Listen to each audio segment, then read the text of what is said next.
Now, in just a few hours' time, George Floyd, the man whose death sparked massive protests across the US, will be buried. Family and friends will gather in Houston for the private funeral. More than 6,000 have already paid their respects at a public viewing. In recent days, there have been a series of ceremonies paying tribute to Mr. Floyd. He will be laid to rest next to his mother.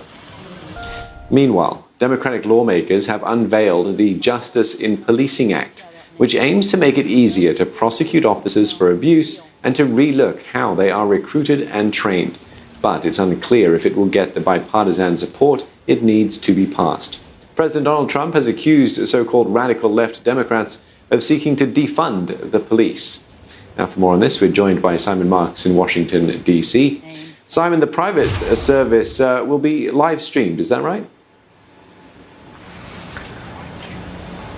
Yes, that's absolutely right, Steve. It's clearly going to be a substantial outpouring of emotion over the killing of George Floyd just over 2 weeks ago at the hands of Minneapolis police. But it's also going to be a political event, inevitably, with calls for police reform and social justice that will be voiced by a whole variety of different speakers. They will include former Vice President Joe Biden, the Democrats' presidential candidate this coming November. He has recorded a video message that will be shown at the funeral. Originally, there were plans for him to attend this funeral at the invitation of the Floyd family, but it was then decided that that was going to prove to be too much of a distraction. So Joe Biden met with the family yesterday in Houston, the city where George Floyd grew up, and he's now going to be furnishing the funeral service with that video message. As you said, George Floyd will be buried alongside his mother, who died a couple of years ago and whom he was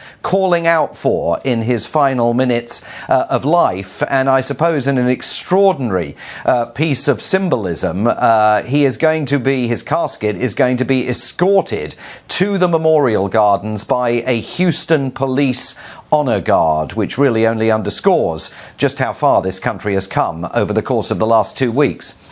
Thanks for that. Simon Marks speaking to us from Washington, D.C. Once again, George Floyd's funeral will be streamed live, 11 a.m. local time in Houston, 12 midnight here in Singapore, Hong Kong.